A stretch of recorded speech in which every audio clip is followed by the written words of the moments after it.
Arrested worldwide today as authorities launch what they describe as a corporate raid on alleged money laundering operations by international drug traffickers. This is CNN's Prime News, Tuesday, October 11th.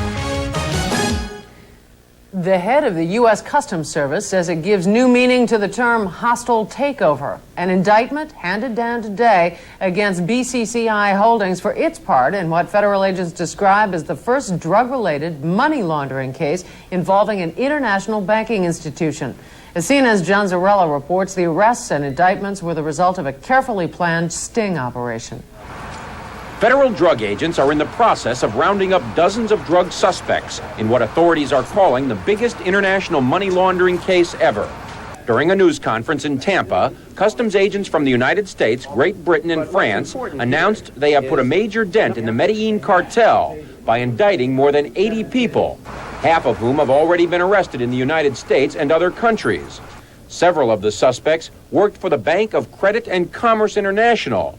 They were arraigned in Tampa. It is the 7th largest privately held banking institution in the world. What is really important here is that we have indicted an international financial institution without whose assistance, the types of institutions, these second-rate punks could not even survive, no less thrive, in this situation. 2.5 years ago, undercover customs agents set themselves up as a powerful financial syndicate and, according to government officials, managed to infiltrate the cartel, which is thought to be responsible for 80% of all the cocaine smuggled into the United States. Initially using banks in Panama, the agents laundered drug profits for the cartel from 7 U.S. cities: Miami, New York, Chicago, Philadelphia, Detroit, Houston, and Los Angeles. When the Reagan administration began turning up the heat on Panama and General Manuel Noriega, the operation, called Sea Chase, was moved to Tampa. Deposits, according to federal drug agents, were then made to the Bank of Credit and Commerce International in Tampa and filtered from there to other bank branches in several European cities, including London and Paris, and one bank in South America. During the news conference, federal agents had a warning for other banking institutions. My question for these international bankers is, do you know where your customers are? And do you know what your customers are doing? If you don't, you may be next. Customs officials say that while the operation was in progress, undercover agents dealt with some of the highest rollers in the Medellin cartel, including the alleged ringleaders Jorge Ochoa and Pablo Escobar. To win the confidence of the Medellin cartel, the agents set themselves up with huge assets, including a financial consulting firm, a commuter airline, hotels, restaurants, and even a seat on the New York Stock Exchange. Some of the drug dealers were, say customs officials, given a tour of Europe, wined and dined in New York, and flown around on a U.S. Customs-owned jet. This past weekend, drug agents began closing the door on the sting operation. In London, British agents raided a branch of the Bank of Credit and Commerce, seizing records and assets. In California, agents took over several pieces of property, including an exclusive home in Pasadena. In Miami, 2 private residences were confiscated. In all, federal agents say their operation processed $32 million in drug assets. But more importantly is the message it sends to international bankers. As customs officials put it, if you have crooks for customers, then you are a crook. John Zarella, CNN, Miami. Police in New York City seized about 1,000 pounds of cocaine and arrested 3 Colombian nationals late last night. Drug enforcement officials say the cocaine, which filled 8 barrels, has a retail value of $80 million. The raid was part of an investigation into Colombia's Cali cartel, which competes with the Medellin cartel for control of New York's cocaine market. At least 14,000 pounds of cocaine have been confiscated in New York City over the past 4 months. One of the world's largest bank holding companies was indicted today in Tampa, Florida. The charge, laundering money for Colombian drug dealers. The charged company is the Luxembourg-based Bank of Credit and Commerce International. 3 of its subsidiaries and 9 of its officers were also indicted. The company operates banks in 72 countries. It was the first time an international financial institution was indicted for money laundering offenses. The indictment charges the bank took a portion of $32 million and drug money, placed it in certificates of deposit, then loaned it back out to the drug dealers, paying off the loans with the CDs. Today's announcement followed the arrest of 9 people in Tampa on Sunday. They were lured to the site of their arrest by an invitation to a fictitious wedding. Today in Tampa, the head of the U.S. Customs Service spoke to reporters about the operation. The most significant aspect of this case is the incredible international cooperation that has developed. This was a 2-year undercover operation. It was run primarily by Customs and IRS, but very, very significant to it was the involvement of the British Customs Service and the French Customs Service. This really is the first fruits of the initiative that has been put together by International Customs in their efforts to combat money laundering.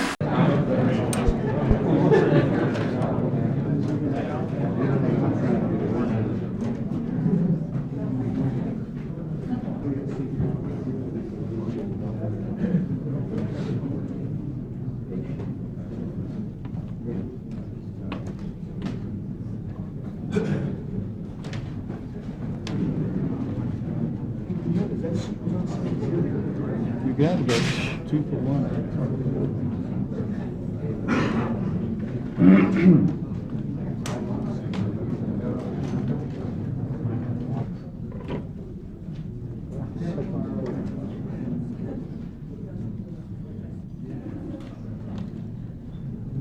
Good morning. My name is Robert Gensman, United States Attorney for the Middle District of Florida. First, I'd like to introduce our other spokespersons. To my immediate left is U.S. Customs Commissioner William Von Raab. Next to him is IRS Assistant Commissioner for Enforcement Bruce Milburn. Next to him is Stuart Wesley, Chief of Narcotics and Financial Investigations, Her Majesty's Customs and Excise. Excuse me, he is 2 down. Next to Mr. Wilburn is George Davro, Customs Attaché, French Embassy in Washington. And then we have Stuart Wesley. And finally, Bonnie Tischler, Special Agent in Charge, Office of Enforcement in Tampa with U.S. Customs.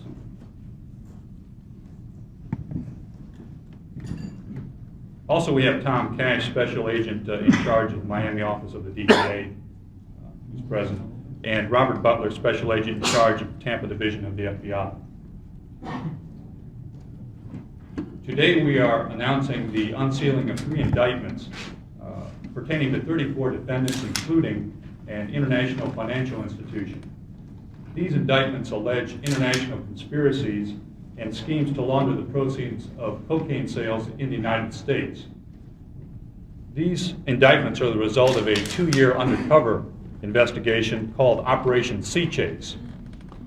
This was conducted by the Customs Service and the IRS in conjunction with the DEA and the FBI and with the assistance of the Customs Services of Great Britain and France. The money laundering alleged in the indictments involved $32 million in currency, and that money was constituted the proceeds of cocaine sales in a number of United States cities, including Chicago, Detroit, Houston, Los Angeles, Miami, New York, and Philadelphia. According to the indictments, the undercover customs agents posed as professional money launderers for a number of drug traffickers in several countries, including the United States. Approximately $14 million of the money laundered, as alleged in the indictments, was laundered through 3 related financial institutions, the Bank of Credit and Commerce International S.A., the Bank of Credit and Commerce International Overseas Limited, and both of these are alleged to be subsidiaries of BCCI Holdings, a Luxembourg trust. One of the indictments names as defendants 9 BCCI officials, as well as the 3 BCCI institutions. This indictment represents the first money laundering prosecution of an international financial institution by the Department of Justice. Operation Sea Chase was a joint investigation performed under the auspices of the Organized Crime Drug Enforcement Task Force. and it shows the outstanding results of the teamwork and cooperation among the domestic agencies as well as the international agencies, which I previously mentioned. We commend all of the participants. In particular, we commend the undercover customs agents. The agents played their roles so well that they were able to lure a number of the defendants to the Tampa area this weekend to attend a purported wedding, which even used wedding invitations. Of course, the wedding never took place. Instead, 11 defendants were arrested, including 7 as they proceeded to a purported bachelor party. So far, we have 15 arrests on the 3 indictments, which were returned locally. There have been 40 arrests nationwide on these indictments and related indictments in other U.S. attorneys' offices. In summary, our policy is to apply a team effort among agencies to bring our respective resources to bear against all aspects of drug trafficking, including money laundering. Now I will yield to Commissioner Von Raab for his comments. Thank you. Just about a year ago, the leaders of the free world met in Toronto, and they recognized just the threat to international civilization and international narcotics trafficking posed. And one of the commitments they made to each other was better cooperation, particularly in the area of money laundering. Well, the most significant aspect of this case is the incredible international cooperation that has developed. This was a 2-year undercover operation. It was run primarily by Customs and IRS, but very, very significant to it was the involvement of the British Customs Service and the French Customs Service. This really is the first fruits of the initiative that has been put together by International Customs in their efforts to combat money laundering, and the rewards or the fruits, as you can imagine, are enormous. The 2-year covert operation was very effective. As you can see, this operation dealt with 7 cities in the United States as well as 2 countries abroad. Some of the results are obvious. As the U.S. Attorney indicated, with 40 arrests, we expect millions of dollars of seizures, all of which resulted, in many cases, from just some $34 million worth of money that was laundered. Probably one of the most successful money laundering cases that this United States government has undertaken. Just to give you an idea what we mean by money laundering, it seems easy. You just export money from the United States, but it's not really that easy because the enormity of the money is great. Physical problems exist. Just to transport $1 million of street money, it weighs over 100 pounds. And so this is an example of one of the kinds of money laundering efforts that they had. You can see that money was taken from these 7 cities, brought to Tampa, and arrangements were made with banks. It's a telephone here, those are telephone conversations. And the money was wire transferred. It found its way abroad through wire transfers, through other techniques. Phony loans were made back and forth to cover some of the tracks of these, and then ultimately the money was brought back into Tampa for movement to Uruguay and then into Colombia. This is where it was destined, this is where it started, and this rather elaborate network, which Bonnie Tischler will explain in more detail later on, is the way, the most sophisticated technique, I must say the technique that was suggested to us by one of the financial institutions that we were using in some of the money laundering. As you may or may not know, we started with a fairly simple approach, and then as we got into this, we had suggestions made to us by some of the people that were involved in these activities as to how to do it a better way, and this is one of the better ways that they suggested. So we ended up with very, very important international narcotics traffickers. But what's important here is not that we just came up with the usual roundup of international narcotics traffickers, really second-rate punks have turned into first-rate millionaires. But what is really important here is that we have indicted an international financial institution without whose assistance, the types of institutions, these second-rate punks could not even survive, no less thrive in this situation. Financial institutions who allow themselves either wittingly or unwittingly to be used as money laundering institutions really are placing a much higher premium on the sleaze factor of their customers than they are on the interest rates they're earning. That's what we're talking about here, just pure greed. So, as we discuss this issue, there's really one message that I would leave with the financial institutions of the world. That is, the international law enforcement agencies are ready for you. One thing we learned from this investigation is that the Colombian narcotics traffickers are really looking to Europe to improve their market. They spend lots of time thinking about it, and they're ready to go. Well, we're ready to go as well. All the international law enforcement organizations, particularly those of the UK, France, and the United States. And I have a message for international bankers. We often see these bumper stickers on your cars. Do you know what your children are doing? Where are your children now? Well, my question for these international bankers is, do you know where your customers are? And do you know what your customers are doing? If you don't, you may be next. Thank you very much.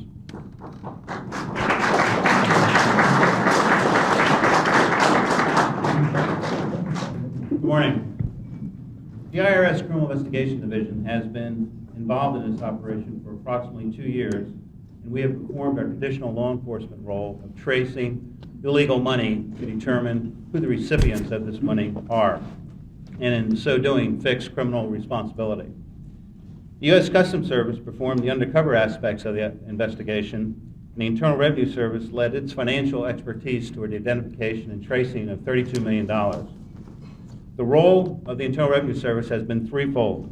First, and the immediate focal point, has led to the indictment of numerous individuals on money laundering and income tax conspiracy violations. The second nature of our role is to assist Customs and other federal agencies to completely analyze the financial network of this organization, and in so doing, bring the money laundering and income tax charges associated with these indictments. In addition, we participated in the execution of search warrants and arrests in 7 cities across the country. The third aspect, which we feel really is the primary aspect for our expertise, has been, in our opinion, the elimination of an entire money laundering narcotics distribution organization. We believe that just to take out 1 or 2 individuals in an organization really gets us nowhere. But when we can participate in an operation such as this and take out an entire organization, and we've made a contribution to the drug war that we have in this country at this time. The IRS is extremely pleased to have joined with U.S. Customs, DEA, the FBI, and our international counterparts in this multi-agency investigation. And we extend our appreciation to the U.S. Attorney's Office for its cooperation and support through this 2-year endeavor. We're looking forward to the continuation of this investigation, for the search warrants will undoubtedly yield additional information for us to pursue further cases in the future.